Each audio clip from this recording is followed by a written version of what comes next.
Good evening and welcome to Small Home Comforts. I'm Beth and I'm here in my book corner. And tonight I thought we would do summer reading part two. So welcome in. As you know, I've got to get some extra tech things going here. So I'm getting better and better at this every week. All right. Well, welcome. If you are here, let me know in the comments. Come say hello. I'd love to say hi to you.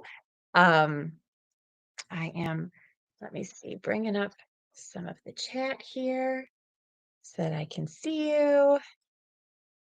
Let's see, bear with me just a moment.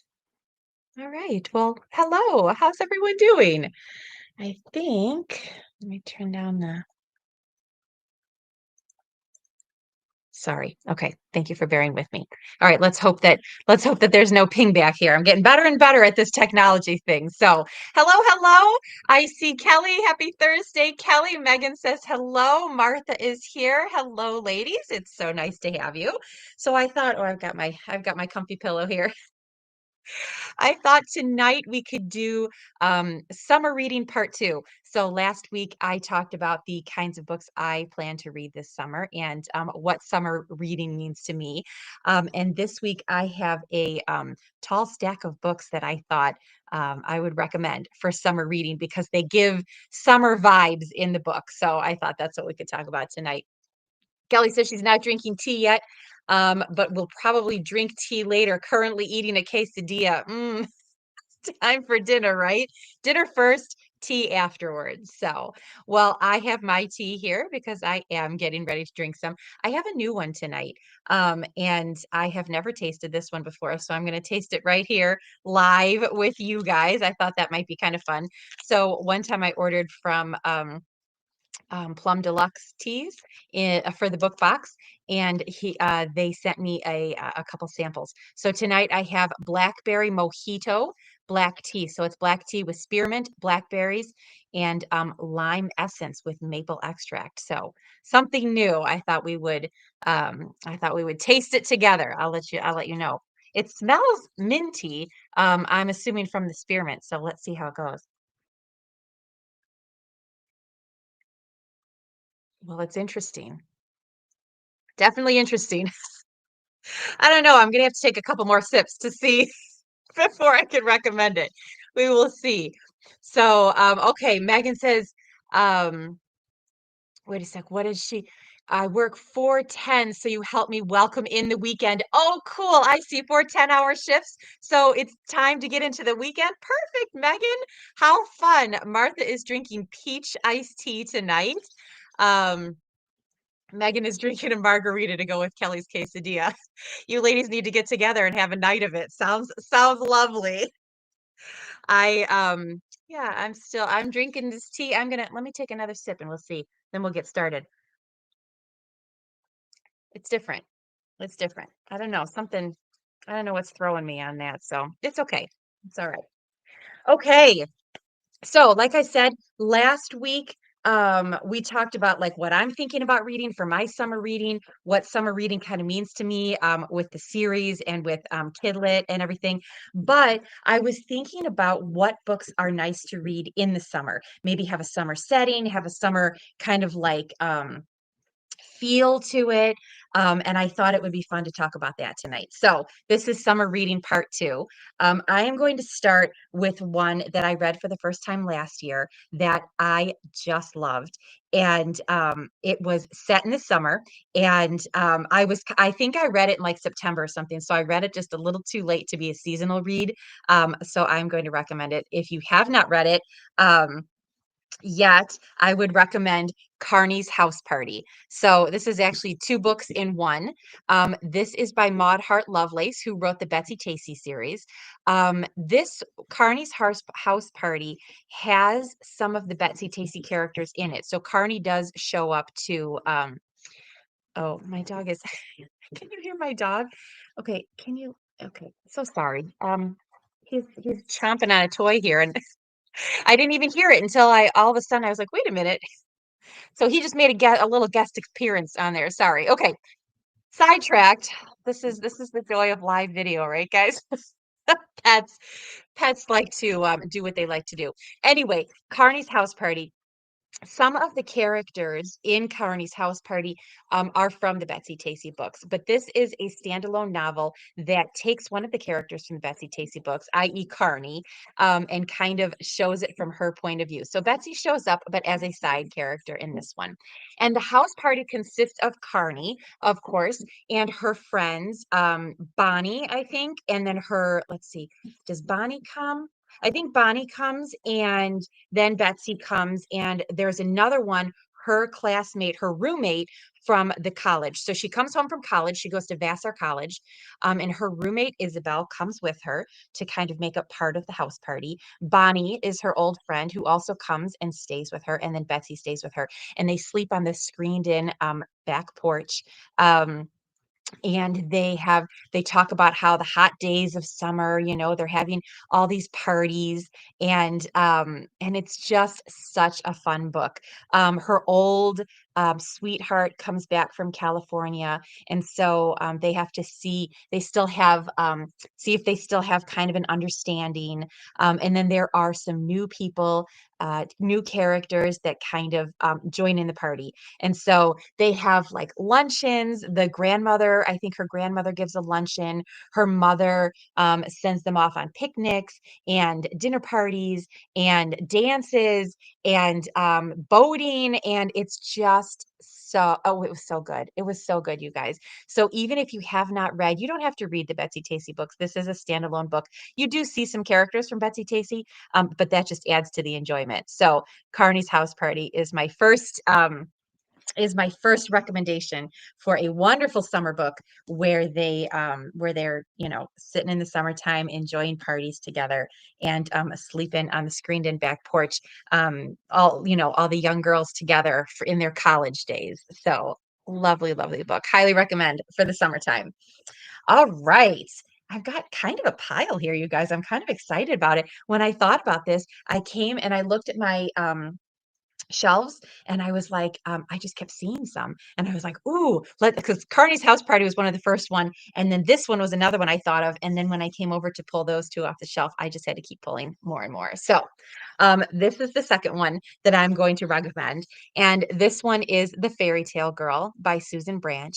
So this is actually a nonfiction book. It's a memoir by Susan Branch, who is an artist. If you're not familiar with her books, she writes cookbooks, she sells artwork, calendars, stickers, and all in her signature style. So she hand writes her books and has little doodles, little embellishments, and little artwork. She has quotations here. Sorry, it's shining weird. Little quotations here. And then also she has pictures that she not only did she draw pictures, but she has pictures of what's going on. So like this is her and her best friend, Diana, I think. Yeah, Diana. And it kind of talks about her growing up. It talks about her young years. It shows pictures of her life. So this is actually the first half of um, like there's two memoirs of her life. So this is the first half when she was young, living at home, also through her first marriage, and it's a little bit sad because if you know Susan Branch, you kind of know what's coming at the end, but still so worth it. It had me enthralled. I've loved Susan Branch for a long time, since I was a girl, and it was always I always wondered about her because she drew pictures of her homes, of the scenes around her, and they were always so charming, and so it was really interesting to me to be able to learn more about her life. And so when I found this book last year, I'll pretty much buy anything from Susan Branch. This was, I think, like, I don't know, like $1 or something at the library book sale, and I was like, Susan Branch, I'm going to get it. So it was lovely. And the reason I picked this for summer reading is because she grew up in California. So all of the settings and all of the scenes are very warm, sunny, kind of, reminiscences because it's set in California. So The Fairy Tale Girl is my second recommendation for summer reading. So Megan said she read the Betsy Tacy books a few times a few years ago and loved them all. I didn't know them. You're going back to Carney's house party. I didn't know them until I was an adult. I don't know how I missed them as a child, but I did, and so I got the delight of reading them all for the first time last year. All except the first one. I think I had read the first one before that, still as an adult though, and they were just lovely. So Mary says she has a cookbook by Susan Branch and it's her own collection of recipes. She does have some of those like journaling type of books. So I'm assuming that's what you're talking about. You have like you put your own recipes, but it was her artwork around. I bet that's lovely. I love her artwork. I think it's wonderful. So all right. And the next one I wanted to talk about is also a nonfiction, also a memoir, but in a totally like different line. And this one is called Wait Till Next Year, and this is by Doris Kearns Goodwin. So I don't know if you recognize the name. I'm so sorry for my dog. He's if I try to put him in another room, he will just cry. So sorry for the little accompaniment this evening. But anyway, Doris Kearns Goodwin is a historian and an author, and she typically writes about presidential history. So she's written about the Roosevelts, both Theodore Roosevelt as well as Franklin Delano Roosevelt, and Eleanor Roosevelt was in that same book with Franklin Roosevelt. She's written about Lyndon B. Johnson. She's written about, I'm trying to think if there was one about Kennedy. There might have been, I can't remember if there was one about Kennedy or Eisenhower. But at any rate, she has some fantastic, very long nonfiction books that I that are like highly acclaimed. But this one is my favorite of hers. And this one is her own memoir. And Wait Till Next Year refers to baseball and her love for the Brooklyn Dodgers in the late 1940s and early 1950s when she was growing up. And I just want to read to you the first part of chapter one. It shows a picture of her. That's her, Easter 1947. And the first paragraph from chapter one says, when I was 6, my father gave me a bright red scorebook that opened my heart to the game of baseball. After dinner on long summer nights, he would sit behind me in our small enclosed porch to hear my account of that day's Brooklyn Dodger game. Night after night, he taught me the odd collection of symbols, numbers, and letters that enable a baseball lover to record every action of the game. Our score sheets had blank boxes in which we could draw our own slanted lines in the form of a diamond as we followed players around the bases. Wherever the base runner's progress stopped, the line stopped. He instructed me to fill in the unused boxes at the end of each inning with an elaborate checkerboard design, which made it absolutely clear who had been last to bat and who would lead off the next inning. By the time I had mastered the art of scorekeeping, a lasting bond had been forged among my father, baseball, and me. So this is the story of a young girl growing up in the suburbs of New York City in the 1950s, and her love of baseball and her bond with her dad as they listened to baseball together. She was a Brooklyn Dodgers fan, and then of course the Brooklyn Dodgers moved to California. After this. So she does kind of touch on that in a little bit later in the book as they moved and kind of how this was an era for her at the end or during her childhood. Um, anyway, it was just so lovely. It was just so lovely. So baseball theme I think is perfect for summer. And Doris Kearns Goodwin is a fantastic writer and historian. And I just thought perfect for it's been many years since I've read that, but it's just a perfect summer read. So how are we doing? How's everybody doing? What do you think so far? What do you like so far? Of those three, which would you choose to read in the summer if you could? Okay, I am going to move on. We'll do an honorary mention to Emma, of course, because of the strawberry picking and the picnic scenes and just the lightness of Emma. I'm thinking about doing a deep dive into some of Jane Austen's books on our lives this year. Let me know what you think about it. Would you be interested in going a little bit deeper with Jane Austen and kind of serializing that and having a couple, kind of go through? I thought it might be kind of fun to do. But anyway, probably most people know about Emma, so I'm not going to dig deep into that, but I just wanted to do an honorable mention to that one for summer. So, Megan said baseball is such a summer thing. That sounds interesting. Martha said she really enjoyed Some Writer, the story of E.B. White. It would be a great summer biographical book. That book was fantastic, Martha. I loved that book. That book, I got out of the library and I didn't want to return it. After I read it, it's just gorgeous. It's gorgeous to look at. It just spoke to my heart. And then to have, I don't want to return it. I put it on my shelf. I think I need to buy it because I did, of course, eventually return it. But that was just such a fantastic book. I loved it. I just loved it. Aunt Eileen is here. Hello, Aunt Eileen.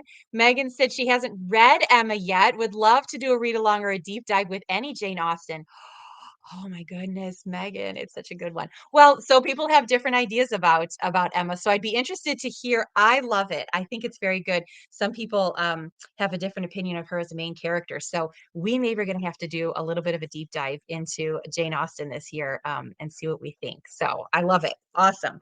Okay, moving on to the next one that I have here in my pile. So this is kind of changing gears a little bit. This is a very old copy that my sister got for me at a library book sale, but this is a Dorothy L. Sayers. This is called Have His Carcass. This is a murder mystery of the Lord Peter Wimsey series. So I can't remember what number this is in the series. It is not at the beginning. But it is set in the summer very specifically. So they talk about how it's very warm, how it's in fact it's even numbered. So I mean not numbered. What am I trying to say? Dated. So chapter 1 starts on Thursday, the 18th of June, and so it kind of goes through. Each one. And then it goes through, I'm trying to think, I think into July. Let's see here. Monday, the 6th of July. So this is a good one if you want to read along at the same time. Monday, the 6th of July. So this kind of goes through the middle of June to the beginning of July. If you haven't read some of the earlier ones, and if you're kind of a purist about reading things in order, I would not start with this one. If you already have started in on some of the Dorothy L. Sayers, her Lord Peter Wimsey series, this one is a fun one to read in the summer. It did get a little bit slow, I remember, at one point, but seasonal reading wise, it's kind of fun to sit with it in the same months that it goes through. So this does feature Harriet Vane.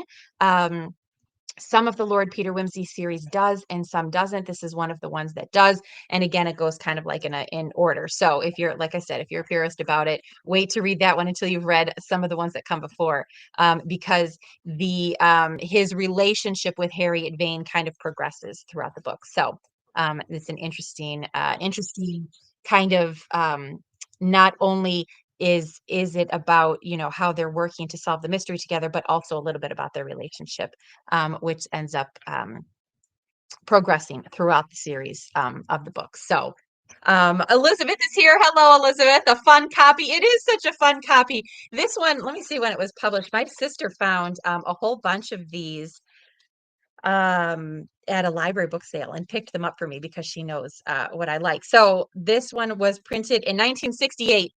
And it's kind of a fun little, a little paperback copy. So thought I would share that. Okay, now I've got two more. Got two more here. I'm going to do a little bit again. This is changing genres again a little bit, but you all know how I feel about about children's lit and series, specifically in the summertime. I told you about that last week. And so I'm going to recommend a couple children's lit books right now. One I've read and the other, so I'll recommend it. And the other one I don't know. So you'll have to tell me if you've ever read these and whether you would recommend it, but it's set in the summer. And so I thought I would include it tonight. So the first one is by an author that I just absolutely adore. And this is Then There Were Five by Elizabeth Enright. This is part of the Melendi series. I know you guys have heard me talk about this one before. One of my very, very favorite books is The Four-Story Mistake, which is the one right before this. And this is their house, The Four-Story Mistake, but this one is set in the summer. And the first chapter here is called All Summer Long. And then it goes in another one of these titles is called Shakespeare and the Hot Spell. So it does, I think, end up going into the fall a little bit at the end, but at the beginning, it's the summer, and they are, they've got this beautiful rambling home and yard, not even yard, like grounds, basically, with the forest and everything. And so they just kind of are free range in the summertime. School's out and they go on some adventures. And so you guys know how I love free range kids on adventures and how I love in the summertime children's series books. So speaking of, of course, I'm sure you know, but I'm gonna say for anybody new here, the summer book box, the genre is children's literature, so kid lit in the summertime. And I am going to be announcing the title this weekend in my email list. So if you're not on the email list, you can sign up for that, and I'll be announcing the title to the email list because the email list gets first over the weekend. So go and sign up for that. But anyway, if you love Kidlit in the summer, Then There Were Five is the third book in the series, I think. And the back of it says, "This is only the beginning of it. Dams and swimming and the garden and picnics and hot days and all. Oh boy." With father in Washington and Cuffy, their housekeeper, away visiting a sick cousin, almost anything might happen to the Melendi kids left behind at the Four-Story Mistake. And so, it goes through the summertime. So anyway, Then There Were Five by Elizabeth Enright. Okay. And then the last one, oh, I just lost all of the the comments that were coming through there. So let me see what we've got here. Then There Were Five is one of my favorite grade books ever, says Elizabeth. Oh my goodness, Elizabeth. I love the whole Melendi series or Melendi. I don't know how you say it, but Megan said she's listened to that series a couple times and really enjoyed it. Awesome. Yes, such a favorite. So, Megan says the Lord Peter and the Harriet Vane books have been on her TBR for a long time. They're good ones, Megan. I love Lord Peter Wimsey. So, okay, last one I have here is one I haven't read, but so I'm going to read the start of it for you, and you'll see why I picked it. It says, Bets was feeling very excited. Her big brother Pip was coming home from school that day for the long summer holidays. She had been without him for 3 months and had felt very lonely. Now she would have him again. And I thought that sounds perfect for summer. So this one is called The Mystery of the Disappearing Cat by Enid Blyton. So I haven't read this one. Tell me how it is. Does anybody know this author? I heard this author recommended by Miranda Mills. And so I just saw it and I was like, if Miranda Mills suggests it and says it's good, I'm picking it up. I saw this also at a library book sale. And this is, I think they call them the Five Finder Outers or the Five Find Outers. And they're like kid mysteries. And so I thought, how lovely. Of course, something, to get lost in a series. I have a couple more. Oh, one more. I'm sorry. One more of this series too. And so those are always kind of fun to do. I don't know if this is the summer one though. So that's why I picked this particular one for summer. So anyway, that is my rather long stack of books. But like I said, when I had the idea and then I went to my shelf to pick the first two that I thought of, and then I just kept seeing more. So I had to share all those. with you guys. I thought that might be fun. Elizabeth says she's never read Enid Blyton. Me neither. So we're gonna have to see how that goes. It looks like a good one. I am right now in the middle of in between books. I finished two books over the last weekend, and I told you about them before. So now, so I thought we could, of course, we always end with what we're reading now. So I'm going to take another sip and give you a minute to let me know what you're reading now. And then I'm going to tell you I'm not actually reading anything right now, but I'm trying to decide. So I thought maybe you could help me decide what I should read next.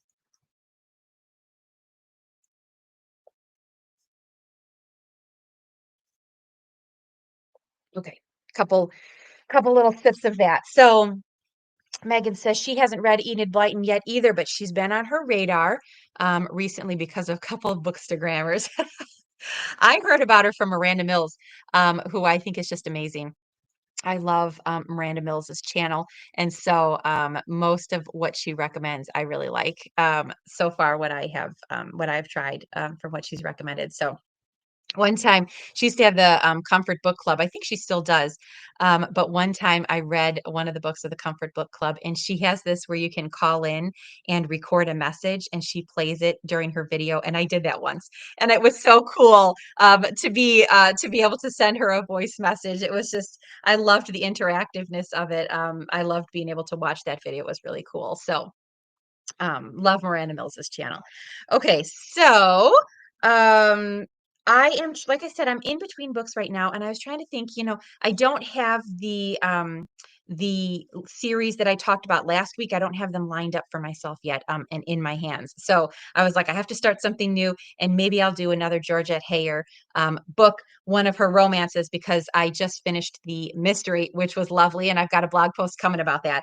But I thought maybe I'll read a Georgette Heyer romance in the interim while I'm gathering my books. And these are the two I have on my shelf that I have not read yet. So I wanted to get your opinions. Should I read Charity Girl or should I read The Masqueraders next? That's going to be my currently reading. Let me read what it says on the back here. The Masqueraders says, such a daring escape. Their infamous adventurer father has taught Prudence Tremaine and her brother Robin to be masters of disguise. Ending up on the wrong side of the Jacobite rebellion, brother and sister flee to London. Prudence pretending to be a dashing young buck, and Robin a lovely young lady. Then Prudence meets the elegant Sir Anthony Fanshawe, and Robin becomes the mysterious hero of the charming Letitia Grayson. And in order to have what they truly want, the true masqueraders must find a way to unmask themselves without losing their lives. That's this one. Brother and sister duo masquerading themselves.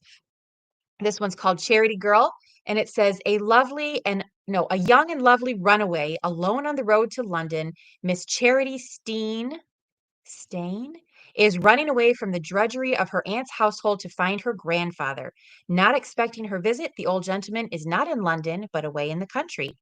When Viscount or Viscount, I don't know if I said that right, Desford encounters a lovely waif searching for her grandfather, he feels honor bound to assist her, but dashing about the countryside together, the Viscount must prevent his exasperating charge from bringing ruin upon herself and him.